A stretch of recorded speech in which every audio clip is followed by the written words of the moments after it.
Então, o desafio está em apreensão e construção prática de respostas à realidade concreta. Penso que a autonomia conquistada pelo Serviço Social brasileiro é, sim, resultado da incorporação da teoria social crítica e da abordagem ontológica pela categoria profissional. Estou destacando esse aspecto, né? Não estou reduzindo a ele.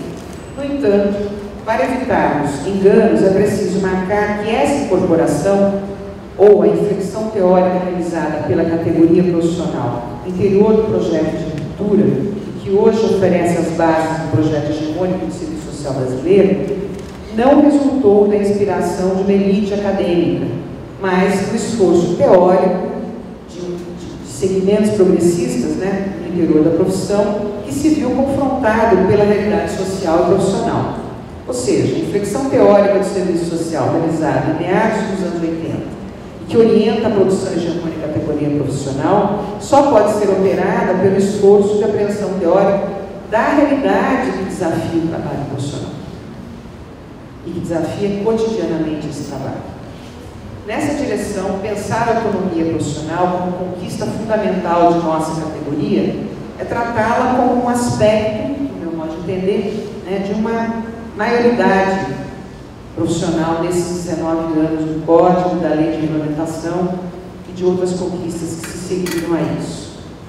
E é também assumir um compromisso ético-político com aprofundamento e manutenção dessa autonomia e dessas conquistas.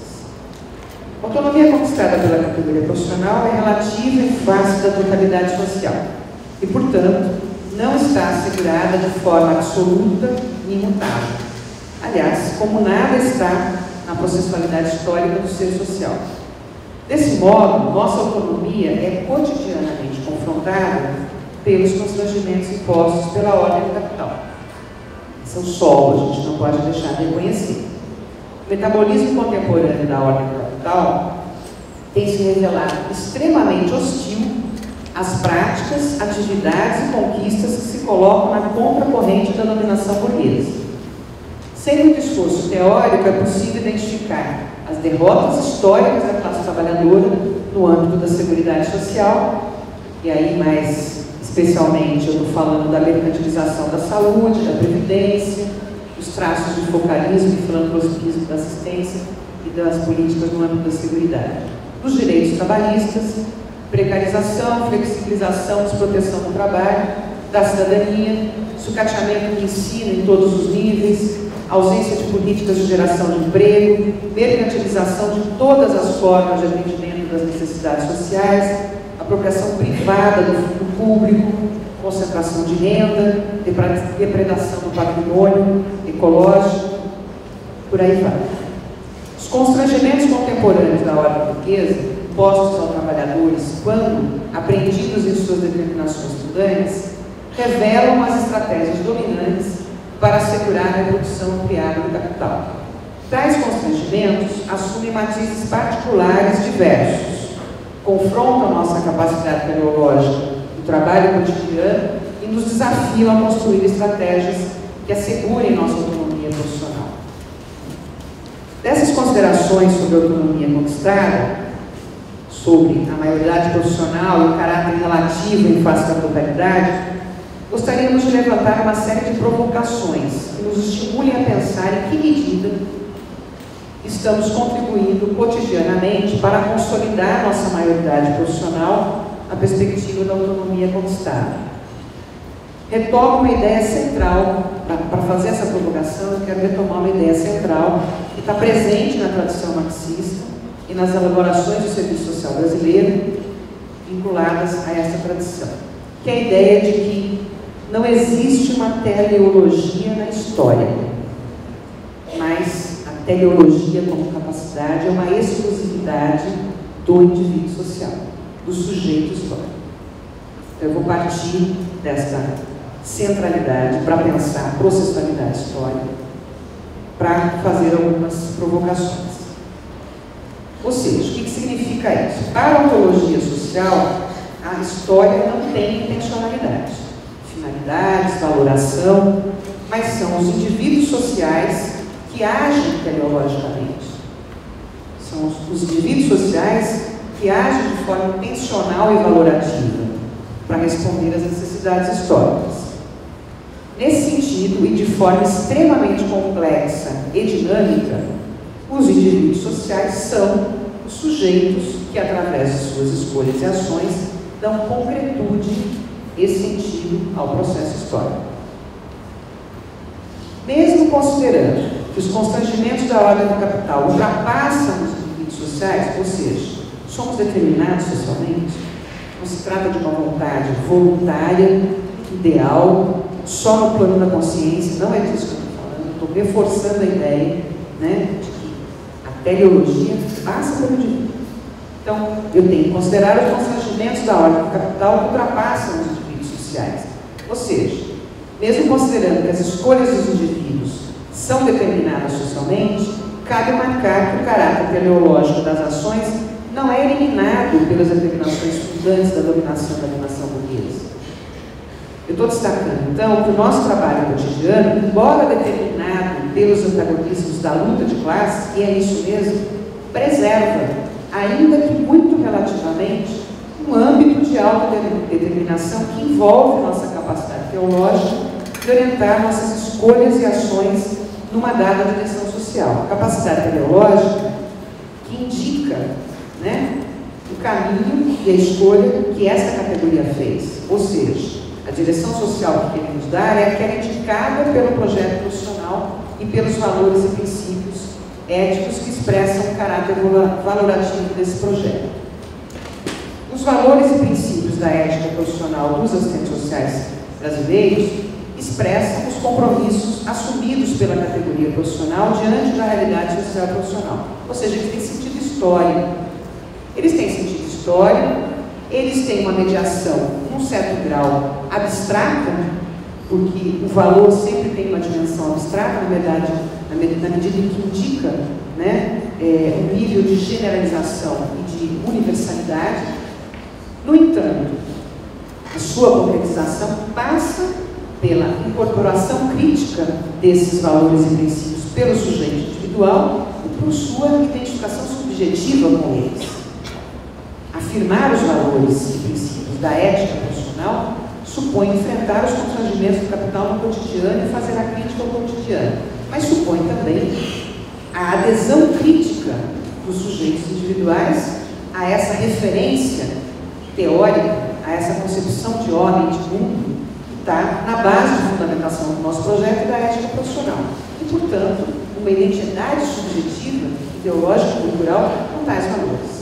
Portanto, é matizada aí também pela intencionalidade do agente profissional, do indivíduo social, no caso, o assistente social.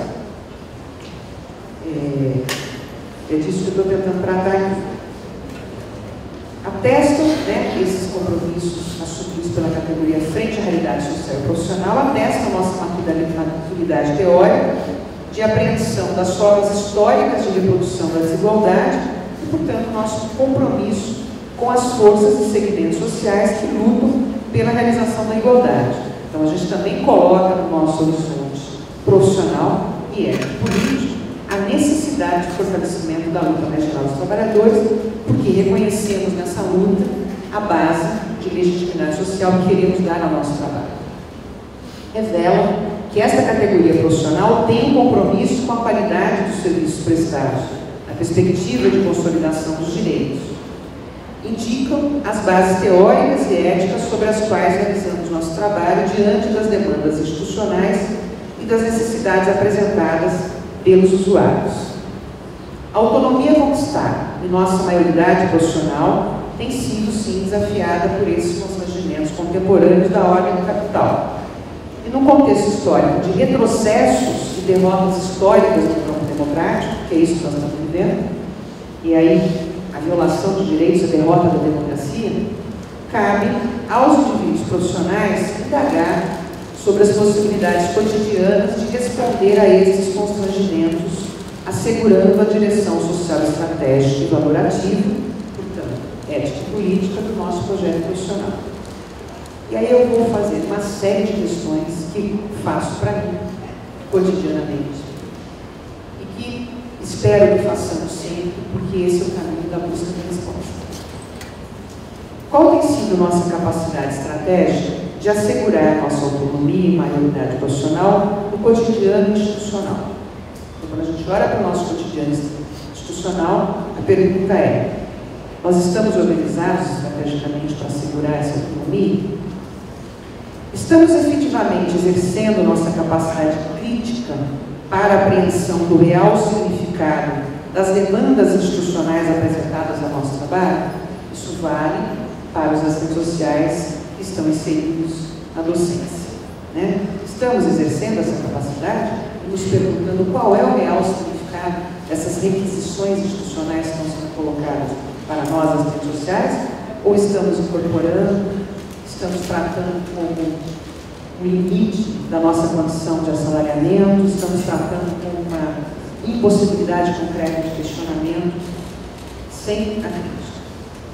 Diante das necessidades apresentadas pelos usuários, estamos propondo projetos de intervenção profissional fundamentados teórica e eticamente, baseados na legislação profissional e social, devidamente planejados e avaliados, assegurando assim nossa capacidade teleológica? Ou nós não estamos resistindo à burocracia, ou nós não estamos resistindo ao pragmatismo do cotidiano, né? E estamos respondendo de forma mecânica? Estamos conseguindo defender e demonstrar em nossos espaços de atuação profissional que a qualidade do nosso trabalho implica no conhecimento das condições de vida e de trabalho da população atendida, da construção e fortalecimento de respostas institucionais interdisciplinares e intersetoriais? Estamos exercitando nossa capacidade crítica de produzir conhecimento sobre as condições de vida e de trabalho da população atendida nas instituições? Isso não vale só para a academia, mas vale para todos aqueles envolvidos diretamente no atendimento dessa população. Estamos conseguindo produzir conhecimento que revele essas condições?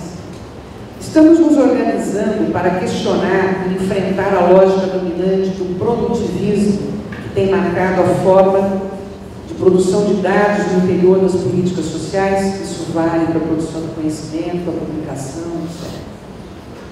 Estamos exercitando nossa capacidade de refletir eticamente sobre o significado dos valores, procedimentos e normas institucionais incorporadas e reproduzidas pelos trabalhadores e pelos usuários? Estamos nos perguntando sobre esse sentido, sobre esse significado? O resultado dessa reflexão tem sido incorporado no planejamento do nosso trabalho cotidiano? A gente é capaz de questionar o significado das normas, etc. E a gente é capaz de tentar enfrentar essa normatização que possivelmente tem uma tendência dominante, expressando graus de conservadorismo, de controle, etc. Estamos conseguindo colocá-la como uma referência para o planejamento do nosso trabalho? Estamos nos organizando para enfrentar a precarização das nossas condições de trabalho como classe, como sujeitos pertencentes à classe? Estamos atentos às orientações de valor e finalidades que fundamentam as várias perspectivas e categorias teóricas de análise que são incorporadas pelas equipes profissionais? Estamos atentos a isso? Quando diante de uma expressão da questão social, muitas vezes no interior das equipes, ou nos estudos ou textos, uma determinada perspectiva de análise daquela realidade é trazida pela equipe profissional, estamos sendo capazes de questionar essas categorias, se essas categorias, elas expressam aquela adesão teórico-crítica que fizemos a uma dada perspectiva teórica, que tem uma perspectiva de classe, que é disso que se trata. Nós estamos falando de uma perspectiva teórica e tem uma clara perspectiva de classe. Nós estamos atentos aí se a incorporação de várias categorias teóricas e perspectivas de análise respondem aos interesses e necessidades de classe que a nossa perspectiva de classe orienta a análise da realidade? Acho que essa é uma questão. Estamos atentos às formas contemporâneas do conservadorismo presentes na realidade social e profissional? Estamos atentos a isso, às expressões de conservadorismo? Através das nossas escolhas, através da nossa moralidade, através das instituições sociais, através dos usuários que atendemos, através das equipes profissionais com as quais compartilhamos conhecimento para a realização do trabalho profissional, inseridos em processos de trabalho diferenciais. Estamos debatendo isso, estamos atentos a isso. em sala de aula, na pesquisa. Os valores e princípios de nossa ética profissional têm matizado nossas respostas profissionais cotidianas? Estamos nos perguntando sobre isso? Estamos nos perguntando se estamos sendo éticos diante de determinados conflitos que a realidade nos coloca cotidianamente? Nos perguntamos isso? Qual tem sido nossa compreensão teórica e nossa adesão subjetiva a esses valores? Acho que essa é uma questão importante.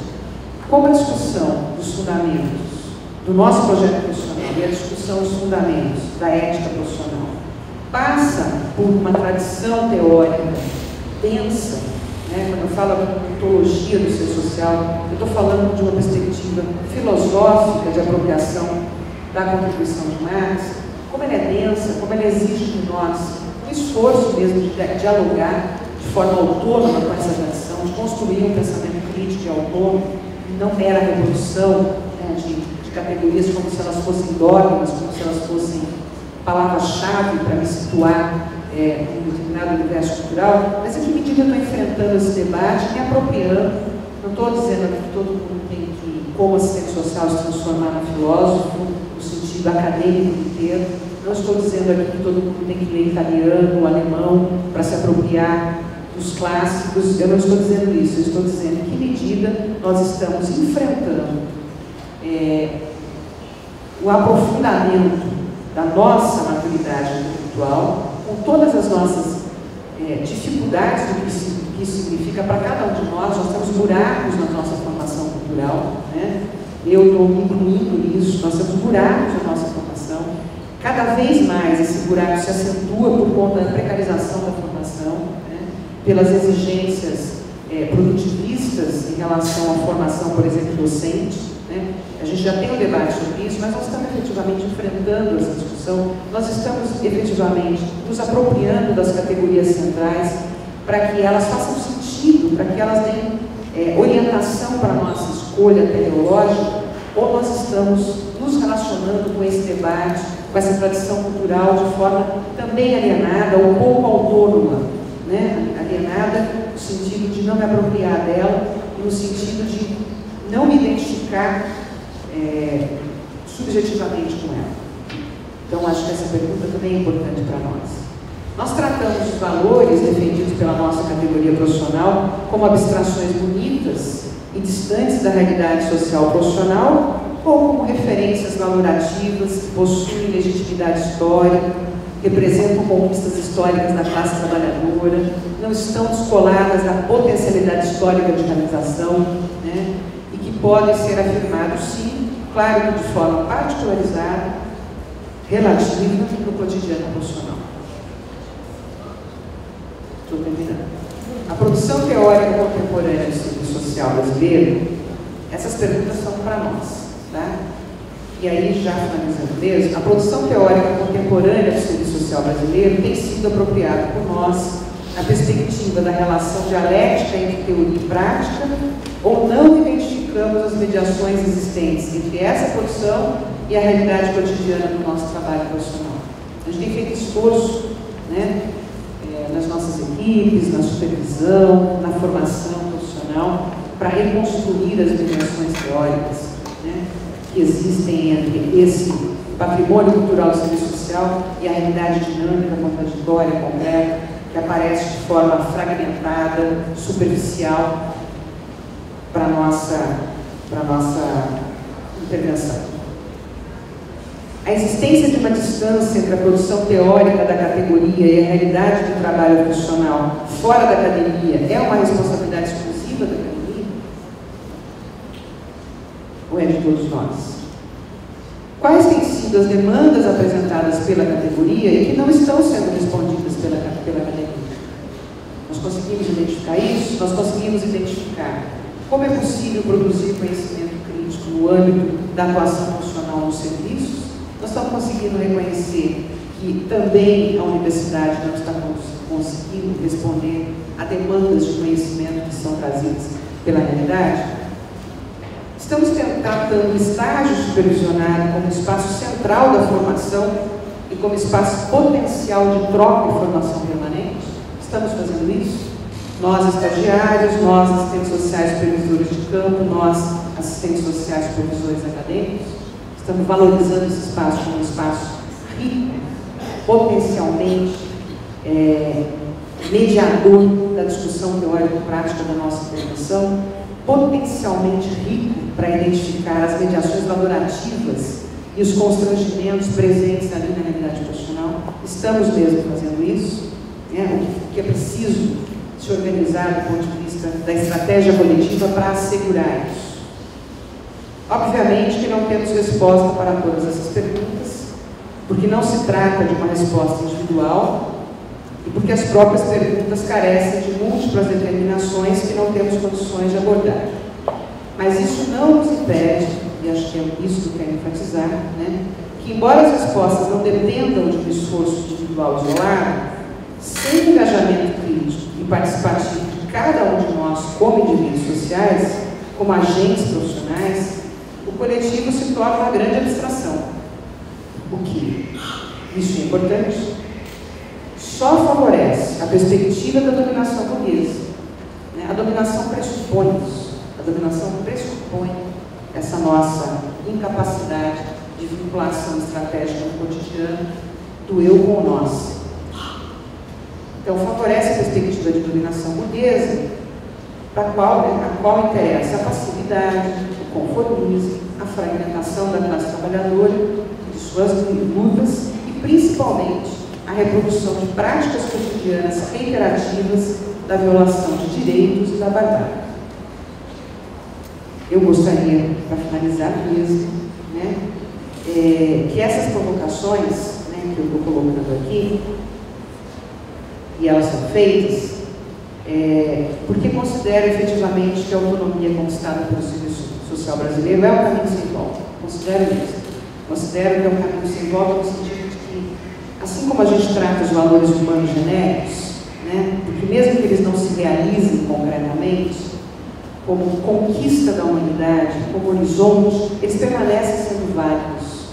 Né? Então, eu estou tratando um pouco nesse sentido essa autonomia também, não só. Estou dizendo, ela está conquistada, né? Ela está sempre ameaçada, mas ela está conquistada e, como conquista, cada um de nós somos responsáveis pelo seu aprofundamento e efetivação no cotidiano profissional. No entanto, é um caminho sem volta na medida em que é uma conquista dessa categoria plasmada pelas conquistas da classe trabalhadora, plasmadas pelas conquistas consideradas no âmbito da ontologia, pelas conquistas humanas genéricas. Então, é nesse sentido que eu estou colocando. Nossa maioridade profissional tem sido desafiada, sim, cotidianamente, e, ao mesmo tempo, as bases teóricas e éticas que asseguram nossa autonomia e nossa maioridade exigem que façamos essas perguntas. Essas perguntas são necessárias para que elas motivem a nossa busca por essas respostas. Mesmo que essas respostas ultrapassem nossas escolhas e ações cotidianas, sendo que ultrapassar aqui, teórica e eticamente, significa dependem de outras forças e segmentos sociais, mas não retira nossa capacidade de agir intencionalmente, de forma valorativa, no nosso cotidiano profissional. Portanto, não retira nossa capacidade teleológica da realização de nossas respostas profissionais e das nossas escolhas. Obrigada.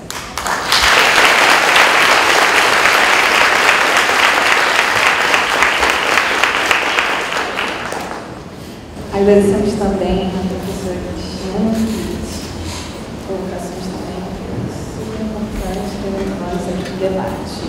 Em nome da direção do Conselho Regional de Serviço Social, da presença de todos os funcionários que estão aqui nesse evento, não só dos funcionários, mas também dos conselheiros que hoje estão aqui presentes.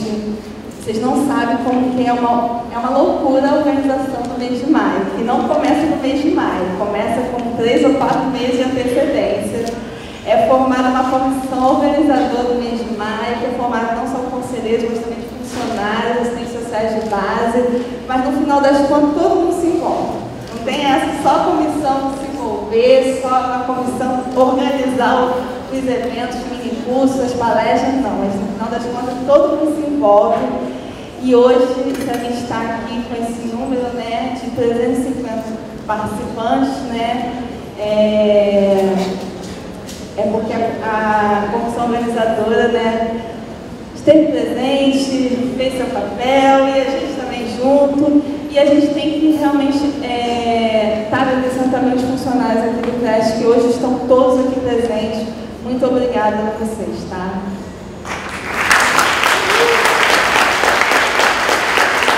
Bom, tentando organizar aqui o debate, vamos fazer um bloco de 4 perguntas, tá? 2 minutos, no máximo, para cada pergunta. A pessoa vem aqui, se apresenta, faz uma pergunta, depois a gente passa para a mesa, fechar o último bloco de perguntas. Queria parabenizar a mesa pela profundidade do debate. Acho que teve aqui certamente uma aula, sobre ética e autonomia profissional. Acho que Mavi, na intervenção dela, dá um chá de realidade, assim, tentando pegar os fundamentos próprios do serviço social, mas e que Cristina complementa trazendo as possibilidades. Quais são as possibilidades que estão postas para nós como sujeitos profissionais? Acho que as perguntas, elas são importantes, mas eu acho que é importante também a gente pensar que outras possibilidades nós temos de agregar práticas e novas perspectivas de trabalho no exercício profissional, que mesmo diante desse quadro de retrocesso da precarização, possam coadunar o fortalecimento da direção ética política que a gente construiu. Por que eu estou dizendo isso? Porque muitas das vezes a gente se vê resignado, e reclamando, do acúmulo, da sobrecarga, da demanda institucional, e não consegue perceber que, a partir dessa demanda institucional, a gente pode construir, agregar outras possibilidades de intervenção profissional, que muitas das vezes não é que esteja fora da institucionalidade, mas está fora da instituição por qual você trabalha. Na relação com a comunidade, na relação com movimentos, na relação com outros. Não falei nada demais, né? Tá. Pois é. Eu queria botar fogo, mas explode aqui. Vamos lá. Na relação com outras instituições, onde atuam as redes sociais ou não, em que medida a gente pode agregar novas características para o exercício profissional que possam coadunar com essa direção ético-política nesse contexto de intensa precarização, de intensos ataques. Porque muitas das vezes as respostas, a gente às vezes no conselho, e acho que a Mavi falou isso, é muito cobrado, porque as pessoas muitas das vezes querem as respostas prontas, a gente quer saber o que faz. E o que pode ser feito, ele é um processo histórico, está sendo constituído, gestado no cotidiano, mas que é importante a gente suspender a cotidianidade, fazer uma leitura crítica dele para agregar outras possibilidades do exercício profissional, que muitas das vezes estão por fora da institucionalidade, da instituição, mas não estão fora do exercício profissional. Eu sou Leandro, faço parte da atual gestão do Conselho Regional